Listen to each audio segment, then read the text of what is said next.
दोस्तों, मेरा नाम है हरीश कुमार साहू। तो दोस्तों, मैं आप लोग को पढ़ा रहा हूँ क्लास 10 का पॉलिनोमियल चैप्टर फर्स्ट बहुपद। तो हमने बहुपद के बारे में अच्छे से जान लिया है, परिभाषा बहुपद क्या होता है। साथ ही हमने बहुपद में जोड़ने और घटाने और गुणा करने की संक्रियाओं को भी सीखा है। ठीक है, तो दोस्तों आज हम देखेंगे कि क्या हम बहुपदों का भाग भी कर सकते हैं। ठीक है, आपके पाठ्य पुस्तक का ये कंटेंट है, तो इसको छोड़ना ठीक नहीं है, ताकि आप लोग समझें कि आगे जब भाग करेंगे तो आपको परेशानी ना हो। इसलिए छोटे छोटे भाग के माध्यम से आगे बढ़ेंगे। तो बोलता है, ध्यान दें कि जोड़ने व घटाने में एक घात वाले पद साथ रखे जाते हैं। ठीक है, हम लोग सजाती पद को क्या करते हैं, साथ में ही लिखते हैं। जैसे 1x की घात 2 है और यहाँ 4x की घात 2 है, 2x की घात 2 है, तभी ये जुड़ पाएगा। ठीक है, ये क्योंकि इसका घात क्या है, समान है। सजाती पद को हम लोग साथ लिख के जोड़ते हैं।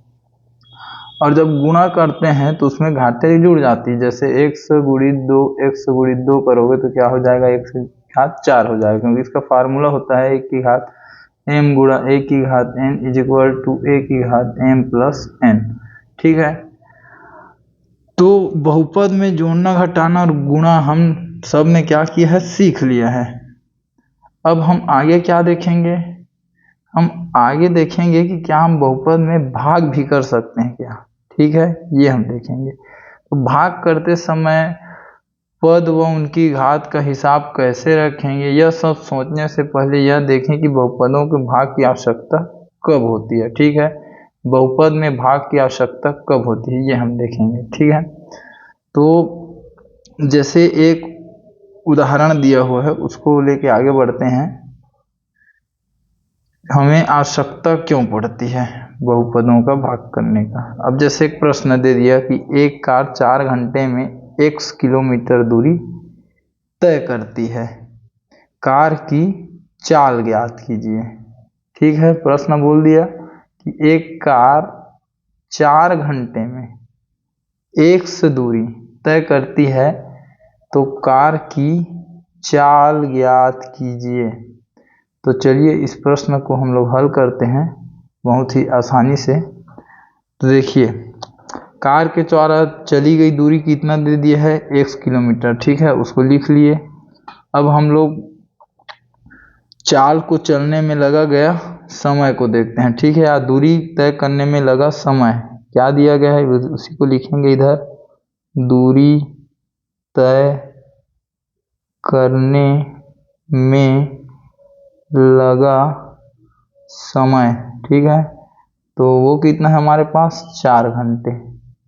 ठीक, और हमें क्या ज्ञात करना है, चाल। तो चलिए चाल का हम फार्मूला लगाते हैं। तो चाल बराबर होता है दूरी बटे समय। ठीक है, चाल बराबर क्या होता है, दूरी बटे समय। ठीक है, इसमें हम मान को निकालते हैं। तो चाल बराबर क्या आ जाएगा, हम दूरी को लिखेंगे। दूरी कितना है, x किलोमीटर है, और समय क्या है, 4 घंटे है। तो ये इतना किलोमीटर चल रहा है प्रति घंटा। ठीक है, तो इस प्रकार से इसका उत्तर आएगा। तो इसमें देखिए आप, ये भाग क्या है, सरल है। क्यों सरल है, क्योंकि एक पद वाला बहुपद एक पद वाले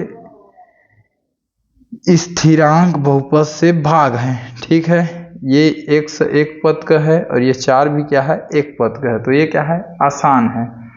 तो एक पद वाले बहुपद में यदि एक पद वाले बहुपद का हम भाग देंगे तो क्या होगा, ये बहुत आसान हो जाएगा। ठीक है, आप इस वीडियो को पॉज करके लिख लेंगे। ठीक है दोस्तों, आप इसको लिख लीजिएगा, इस प्रकार से हल होगा। नीचे और प्रश्न है, उसको हम देखते हैं।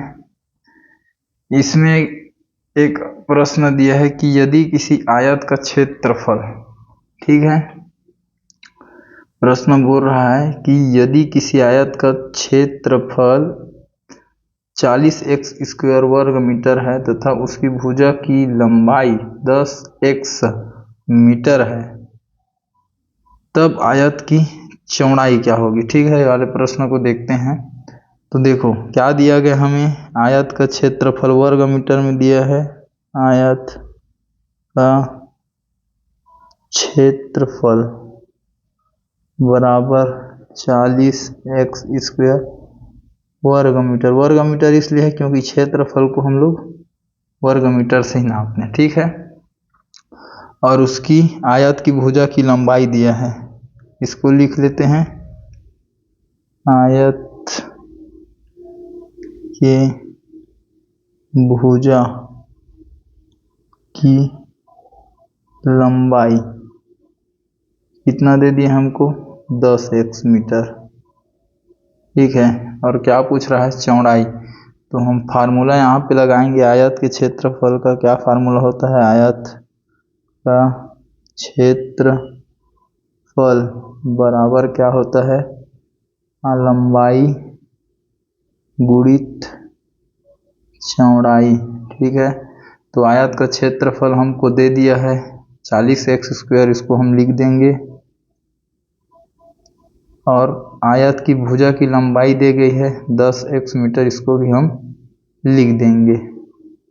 ठीक है, अब क्या करेंगे, अब ये जो 10x है उसको हम लोग ट्रांसफर करेंगे, तो चौड़ाई के साथ क्या हो रहा है, गुणा, तो इधर करेंगे तो क्या हो जाएगा, भाग। तो ये इस प्रकार से हो जाएगा 40x² भागित 10x बराबर चौड़ाई। ठीक है, तो ये है चौड़ाई। चौड़ाई निकालना बोला था प्रश्न में, ये आयत की चौड़ाई ज्ञात कीजिए करके, तो ये चौड़ाई है। ठीक है, तो इसमें भी क्या हो रहा है, देखो कि एक चर वाला बहुपद, मतलब इसमें क्या है, भाजक व भाज्य दोनों एक पदी हैं, इसलिए इसका भागफल भी क्या है, एक पदी है। तो अब तीसरा वाला देखो प्रश्न, तो ये बोलता है, अब बोलता है कि हम एक द्विपदी बहुपद को एक पदी बहुपद से भाग देंगे। ठीक है, तो देखो यहाँ पे द्विपदी बहुपद दे दिया है 18x² प्लस 9x को एक पद वाले बहुपद 3x से भाग देना है। ठीक है, अभी तक हमने एक पद को एक पद से भाग दिया है, अब हम दो पद को एक पद से भाग देंगे। तो चलिए भाग देते हैं, भाग देना है तो इसे हम इस प्रकार से लिख सकते हैं, इसको लिखिए पूरा पहले, 18x² प्लस 9x, इसको भाग देंगे 3x से, तो हम इसे इस प्रकार से भी लिख सकते हैं, दोनों में बांट देते हैं इसको 3x को, और ये धन है 9x/3x। तो इसमें कुछ और तरीके से लिखा जा सकता है, इसको हम आगे लिख सकते हैं, 18x² को हम लिखेंगे x गुणा x, और 3x को लिखेंगे 3 गुणा x।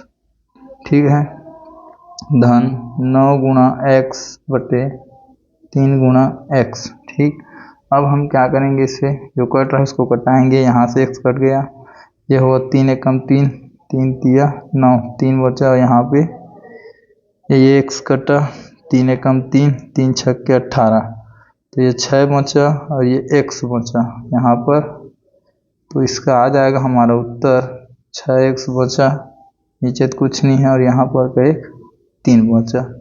ठीक है, तो दोस्तों इस प्रकार से हम बहुपद में जो आसान तरीके से भाग दिया हो उसे हम कर सकते हैं। ठीक है, तो दोस्तों उम्मीद करता हूँ जो आपको आसान तरीका बताने का प्रयास किया हूँ आपके समझ में आया हूँ।